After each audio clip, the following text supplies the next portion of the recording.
আজকে যে ব্যাপারটা নিয়ে আলোচনা করব যে তোমার অল ইন্ডিয়া র্যাঙ্ক কত আসলে তুমি একটি সিট পেতে পারো প্রত্যেকটা কাস্টের কথা বলছি। দেখো রেজাল্টটা হয়তো খুব বেশি হলে পরের মাসে ৭, ৮, ১০ তারিখের মধ্যে রেজাল্ট বেরিয়ে যাবে, মানে হাতে বিশেষ সময় নেই, ১০, ১২ দিনের মধ্যে হয়তো রেজাল্টটা বেরিয়ে যাবে। তা প্রাথমিকভাবে অল ইন্ডিয়া র্যাঙ্ক কত আসলে তুমি একটা সিট কনফার্ম করতে পারবে সেটা নিয়ে একটু বলবো। দেখো এটা কিন্তু প্রায় 99 কি পার্সেন্ট 99% কারেক্ট করা যায় অন্তত প্রথম তিনটে কাস্ট, মানে ইউআর, ওবিসি, ইডাব্লিউএস এর। পরেরটা একটু অসুবিধা, তো একটা ধারণা নেওয়া যেতে পারে, সেটা নিয়ে একটু আলোচনা করব। আর একটা গুরুত্বপূর্ণ আলোচনা আজকে করব।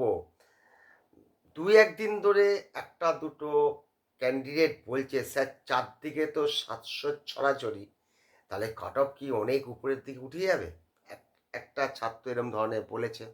না, এটা আমি কমেন্টে উত্তর না দিয়ে মুখেই বলবো। আরেকটি ছাত্র বলছে এসসিদের ১২টি জাতি কে বাদ দেওয়া হয়েছে, তাতে কি কাট অফ কমবে সেটা। তাহলে এসসিদেরটা বলে নিই। দেখো কটা বাদ গেছে ঠিকই, কিন্তু তাদের মধ্যে কজন নিট পরীক্ষা দিয়েছিল? দিলে তো হলো না। কজন সিরিয়াস ছিল সেটার সংখ্যা কারুর পক্ষে বলা সম্ভব নয়। সে পরিমাণ অনেক হতেও পারে, কমও হতে পারে।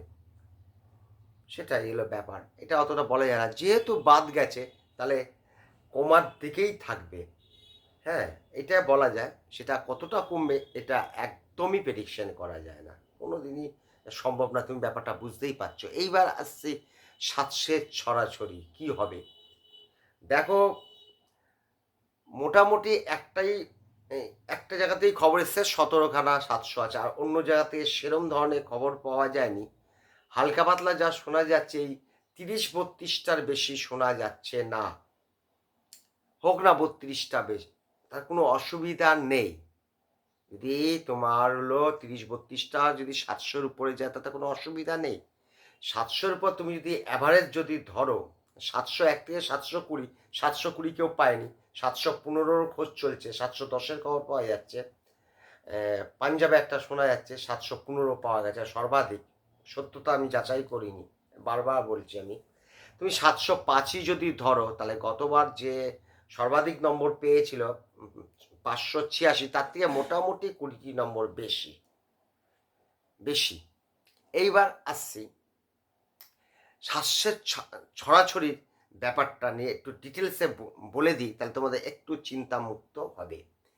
দেখো জিনিসটা, ভারতবর্ষে প্রধান প্রধান তিনটে সেন্টার যদি নাও তাহলে প্রত্যেকটা টিচার এবং ওই সেন্টার বলছে ৫৫০ অ্যাভারেজ, ৫৫০ অ্যাভারেজ অল ইন্ডিয়ায় কাট অফ যাবে, যার র্যাঙ্ক হবে ৩০,০০০।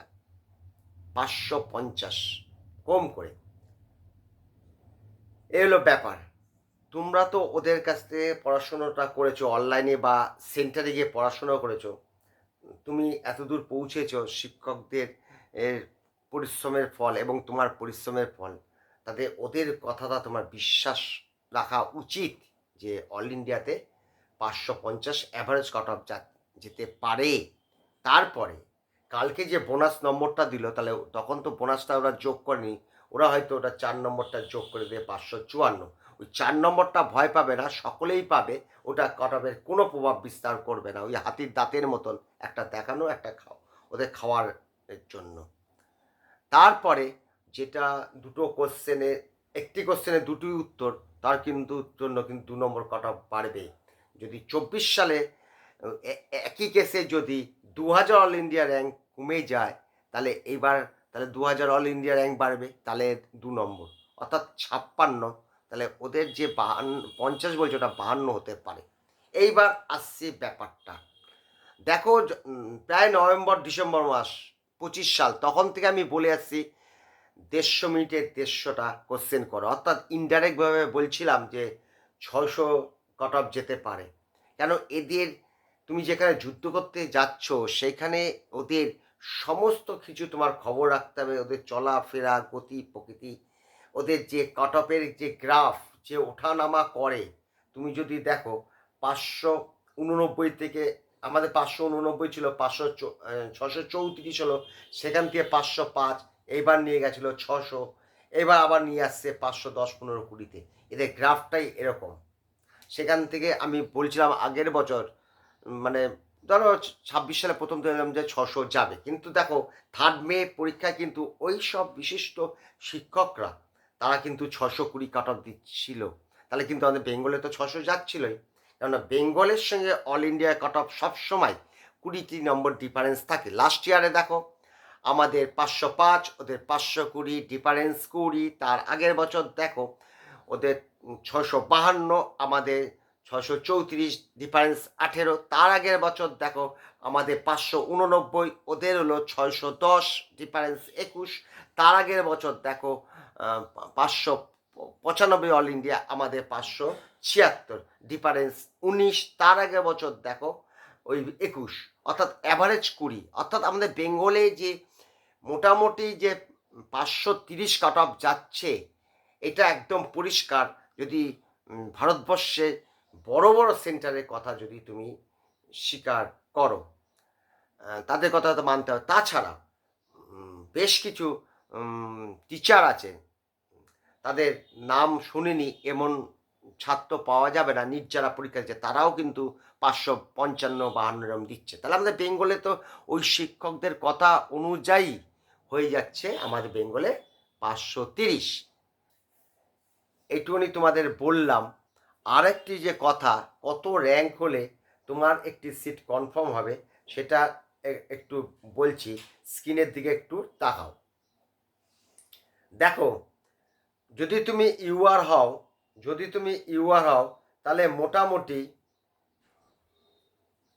মোটামুটি তুমি 50,000 অল ইন্ডিয়া র্যাঙ্ক যদি হয়, ওরা 3rd রাউন্ড হলেও হবে, তাহলে তুমি একটা সিট কনফার্ম করতে পারবে 50,000। আর যদি ওবিসি যদি হও, তাহলে তুমি 51,000 ধরে নিতে পারো। ইডাব্লিউএস যদি হও 1,25,000, আর এসসি যদি হও 1,88,000 থেকে 90, 1,90,000 ধরো, রাউন্ড ফিগার। আর যদি এসটি যদি হও 6,50,000। এটা কিন্তু কোনো সিট যদি না বাড়ে, তাহলে 3rd রাউন্ডের শেষে এই অল ইন্ডিয়া র্যাঙ্কে কাট অফ যেতে পারে। ধরো কোনো সিট বাড়লো না, তাহলে এই হতে পারে 3rd রাউন্ডের শেষে। এইটা নিয়ে যে ভিডিওটা বলার ছিল সেটুকুনি তোমাদের বললাম। যদি ভালো লাগে একটি লাইক দিও।